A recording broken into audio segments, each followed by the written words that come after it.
ইবনে শামামা রাহমাতুল্লাহি আলাইহি থেকে বর্ণিত, তিনি বলেন আমি হযরতে আমর ইবনুল আস রাদিয়াল্লাহু আনহুর নিকট বসা ছিলাম। এমন সময় বসা ছিলাম যখন তিনি দুনিয়া থেকে বিদায় হয়ে যাবেন, এমন সময় আমি বসা। মৃত্যুর নিকটবর্তী সময় চলে এসেছে।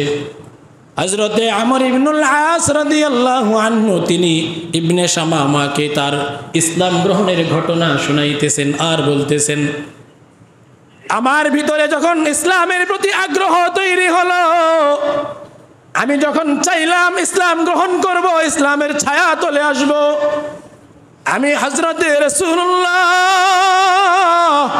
সাল্লাল্লাহু আলাইহি ওয়াসাল্লামের নিকট গেলাম।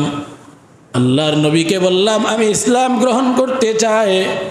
ইসলাম গ্রহণ করার কথা বইলা রাসূলের দরবারে আমি চলে গেলাম। আল্লাহর রাসূল সাল্লাল্লাহু আলাইহি ওয়াসাল্লাম আমাকে বললেন, তুমি হাত বাড়াও। আমার হাতে বাইআত গ্রহণ করবে, তুমি হাত বাড়িয়ে দাও। আমর ইবনুল আস বলেন, আমি হাত বাড়াইছি, কিন্তু হাত বাড়ানোর পরে নবীজি যখন আমার হাতটা ধরবেন, সঙ্গে সঙ্গে আমি আমার হাতটাকে গুটিয়ে নিয়েছি, সরিয়ে নিয়েছি। রাসূলুল্লাহ সাল্লাল্লাহু আলাইহি ওয়াসাল্লাম আমাকে জিজ্ঞাসা করলেন, ও আমর ইবনুল আস, এই মাত্র তুমি ইসলাম গ্রহণের উদ্দেশ্যে তুমি তোমার হাতটাকে আমার হাতের সঙ্গে বাড়াইলা, আবার কেন গুটায়া নিলা?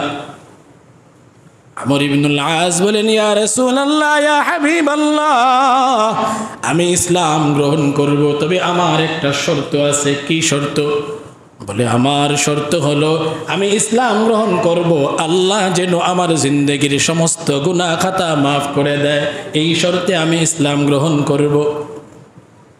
আল্লাহর হাবিব সাল্লাল্লাহু আলাইহি ওয়াসাল্লাম বলেন, ক্বালা আমা আলিমতা ইয়া উমর, হে আমর ইবনুল আস, তুমি কি জানো না আন্নাল ইসলামা তাহদিমু মা কানা ক্বাবলা, ইসলাম গ্রহণের পূর্বে কাফের অবস্থায়, বেঈমান অবস্থায় যত প্রকার গুনাহ করে থাকে, যদি কোনো ব্যক্তি সাগরের ফেনা পরিমাণ গুনাহ করে থাকে, এমনকি কোনো ব্যক্তি যদি 100 মার্ডারও করে থাকে, ইসলাম গ্রহণ করার সঙ্গে সঙ্গে তার পূর্বের সমস্ত গুনাহ আল্লাহ মাফ করে দেয়।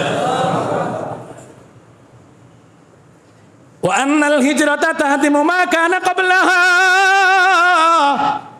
কোন ব্যক্তি যদি ইসলামের জন্য, দ্বীনের জন্য হিজরত করে, তাহলে হিজরতের পূর্বে যেই সমস্ত অপরাধ তার খাতার মধ্যে থাকে, সব অপরাধকে আল্লাহ মুছে দেয়।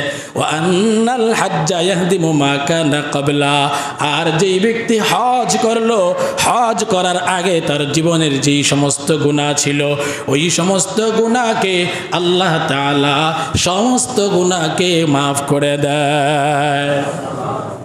তবে কিন্তু শর্ত একটাই, হজ হতে হবে আল্লাহর জন্যে। শর্ত একটাই, হজ হতে হবে আল্লাহর জন্যে। সব কিছু বুঝলাম, কিন্তু হজটা আল্লাহর জন্য হইল না, তাহলে আমি এই সমস্ত নেয়ামত পাইব না। এই সব কিছু নেয়ামত পাওয়ার জন্য শর্ত হলো হজটা হতে হবে আল্লাহর জন্যে। হজ হতে হবে কার জন্যে? আল্লাহর জন্য। শর্ত কিন্তু একটা, মানুষকে দেখানোর উদ্দেশ্যে হওয়া যাবে না। একমাত্র রাজায়ে ইলাহি যদি হয়, তাহলে এই হজের উসিলায় আল্লাহ তাআলা আমার জীবনের সমস্ত গুনাহ মাফ করে দেবেন। তাহলে হজে যাওয়ার নিয়ত আছে কার কার? হজে যাওয়ার নিয়ত আছে কার কার? হৃদয়ে তামান্না, মনের আশা আছে কার কার? আছে সবার।